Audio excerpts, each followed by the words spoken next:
If I could be any dog, I'd be an American Bulldog. A Rottweiler.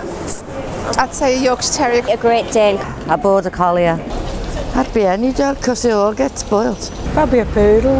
A Labrador. Dog that rides a surfboard. I would be that dog.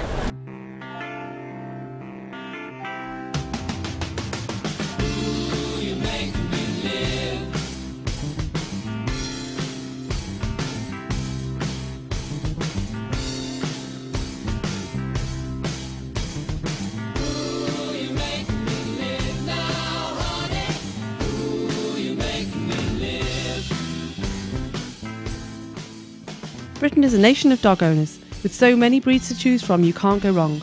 But why do people want to own dogs? Is it because of their cuteness and their cheeky behaviours, from giving you their paws to chasing their tails? Or perhaps the unconditional love they show their owners? To have a pet and love it. Why did I want a dog? Well, I lived in a high-rise block of flats till I was 7, and when we left that block of flats and moved onto an estate, the first thing my dad did was buy a dog. So we've always had dogs in our family, so consequently it's just carried on in my own life, and I've always had a dog with me. I'd always wanted a dog and was never allowed one at home. So when I moved into my first house, at the first opportunity, I got a dog. Well, we wanted a dog because I suppose we wanted to get out a bit more, but the family that had him before us had quite a lot of dogs and they couldn't really look after the amount we had, so we got him. The dog I've got at the moment is a 7-year-old golden retriever called Toby. He's a small Yorkshire Terrier and he's called Barney. He's an absolute nutter.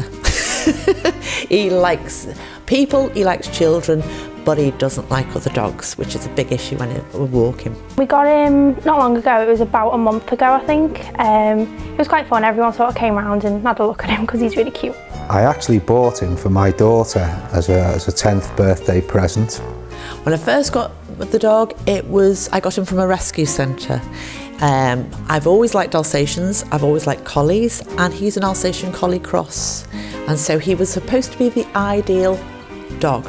I got it from RJ and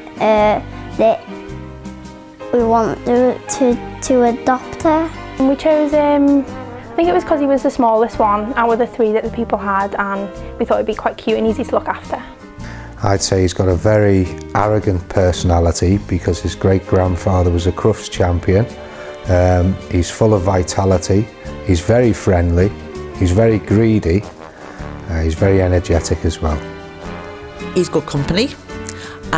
He's a good security measure because we've nearly had the house broken into, and he's a teddy bear with teeth, and they don't know he likes other people, so he's quite effective as a guard dog.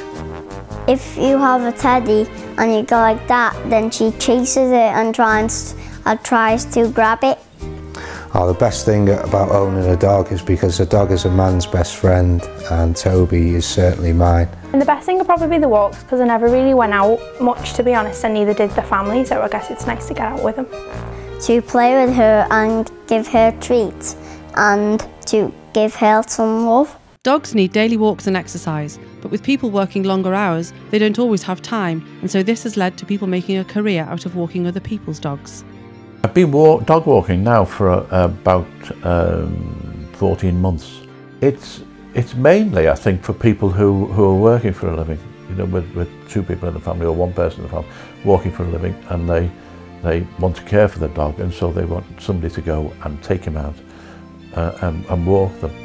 I would take the dog out, walk it for an hour, and then bring it back to her.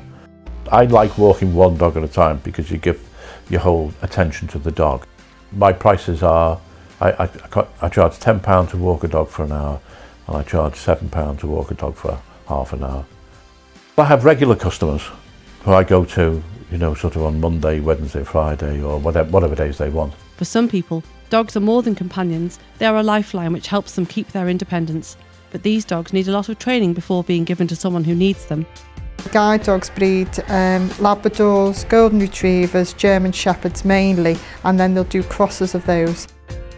I think if you're consistent with them and you introduce them to things slowly, so a 6-week-old puppy I certainly wouldn't bring into a school like her because it would be too much exposure. But an older dog like her, 10 months, I would expect her to be able to take that kind of thing in.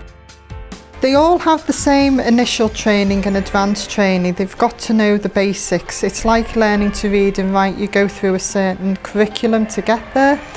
So they know that, but then depending on which owner it's going to and what kind of work they do or what their needs are, then they may have to put in a bit of extra training.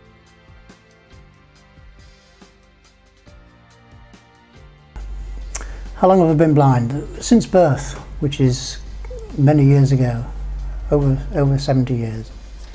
She's a female. She's called Vida, V-E-D-A. She's a purebred Labrador, and she's now 3 years and 3 months old.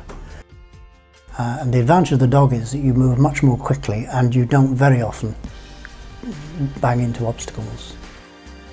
I've had the guide dog now for about 18 months, since May 2011. Very attentive, and people tell me that she's always looking to see what I'm doing, and she's not very happy if I go out of her sight. Apart from the increased independence that the dog gives, it's the reaction of other people to dogs. Most people are very kind, and they're very kind towards the dog, and I think I benefit from that.